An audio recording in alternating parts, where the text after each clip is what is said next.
Hopefully this doesn't fall down. Hello, welcome to a premiere episode. I'm going to be doing this regularly after each Lakers game. Lakers 365 with Jack Esco. Of course, Jack Esco. Little backstory about why I stopped doing it, where I was recently, where I am now. I'm not going to divulge too much into it. I was recently at WNDU, and things didn't work out too well, and then I moved to Indianapolis, Wish TV, and I'm not gonna say anything bad about Wish. Just wasn't meant to be inadequate training, stuff like that.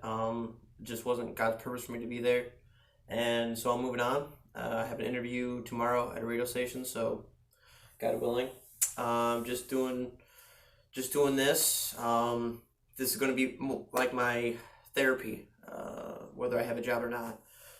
I did this years back, so now I'm just going to continue it. One of my friends, Derek, would always say, "Don't talk about it, be about it." And I'm going to be about this. So this is no better way to start a YouTube series up again than with that Anthony Davis on your team, right? So back when I was doing the shows, I think it was in 2014. The team was terrible. Now look at it now. Now they're amazing. So I'm going to talk to you about that.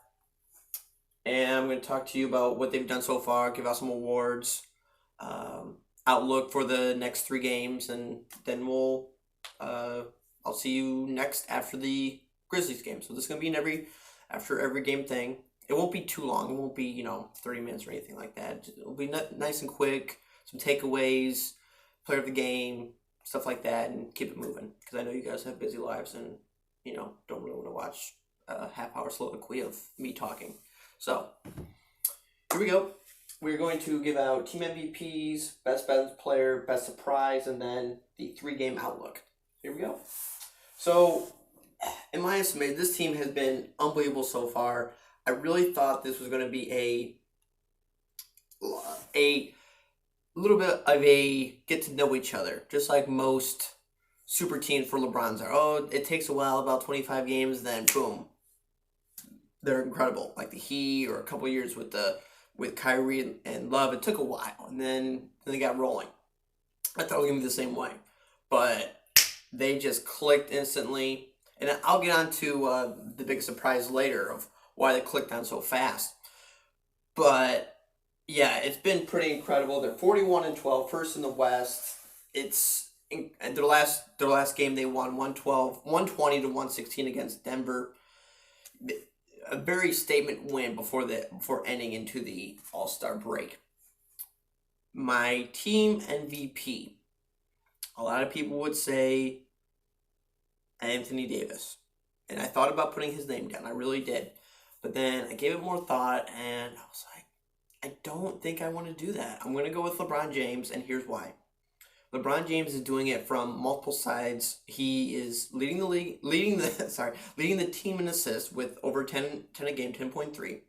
He is second in scoring with the team with over 25 a game, and he has, I believe, over 7 rebounds as well. So he's doing it at multiple facets of the game.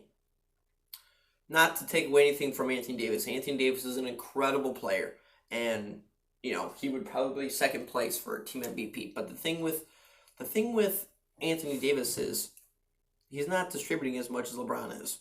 The thing with LeBron is he's pretty much point guard, small forward, and whatever else the Lakers need him to do. That's big. That's big time.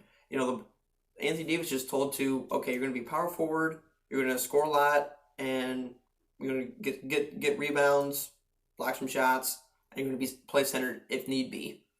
But that's a sweet gig, especially if you're on a team with LeBron. LeBron, you're the quarterback for most of the time. So that's a lot on LeBron, and hopefully it doesn't take a toll on him, but he is in year 17, I believe. So, we will see. So he's my team MVP. Best bench players. This was a tough award to give out. I was gonna go with Avery Bradley, but he's played majority. He started a majority of the game so far. I'm going to go with splitting it up with Kyle Kuzma and Alex Caruso, and here's why. Kyle Kuzma has been through a lot. I get it. He's had a lot of ups and downs in his career. You know, when he first started, he was the guy in a bunch of misfit toys, and he was a leading scorer. And then you go on to being LeBron's sidekick, and you're still scoring a lot, but it still feels weird. And then you're now the third, fourth banana. And, you know, for a young guy to be cast into three different roles at, you know, so soon in his career, it's gonna be weird on someone. And, you know, we don't know exactly what his identity is, and I feel for him. I do. You know, someone to be like, oh, you're this, now you're this, now you're this, and you know, he's been in the league for 3 years now, so you know, for stuff to be changing that quickly, you know. But you know, he's putting up 12.6 points a game, 4.4 rebounds, and then after that, it's kind of, you know, 1.3 assists. You know, he's not really an assist guy. He's just never been an assist guy. He's more of scoring the ball into the bucket. Don't want to get dry throat. And then my best bench player would be Alex Caruso, fan favorite. I can just go on and on about Alex Caruso. You can look at this as, oh, he's always scoring 5 points per game. Okay, granted. But what he's giving off the bench at the amount of minutes he's performing per game at 18.2 minutes per game. He's giving you energy. He's giving you great defense. He's giving you a steal per game with the amount of minutes he's given, which is phenomenal. 5.5 points per game, and that's not that important, but he's great in the locker room, great team chemistry guy. So that's who I would also give it to as well. With it, if I had to just pick one, I would give it the slightest of slight narrow margin to Alex Caruso, just based on those parameters. Now, the best surprise, what I was talking to earlier about how quickly they've got gelled and got accustomed as a team and first in the West, and wow, they're not sluggish at all to start the year. Best surprise has to be Frank Vogel. Frank Vogel was pitched into a situation where it's like, oh, well, he's the assistant coach and LeBron's the head coach. I don't know about that. I mean, the Lakers did a smart thing in the fact that, okay, we know this is a sort of veteran team. We're going to have a veteran coaching staff. Phil Heady, Lionel Hollins, Jason Kidd, and then Frank Vogel. I mean, this is a very veteran, mature, they've been there before, coaching staff.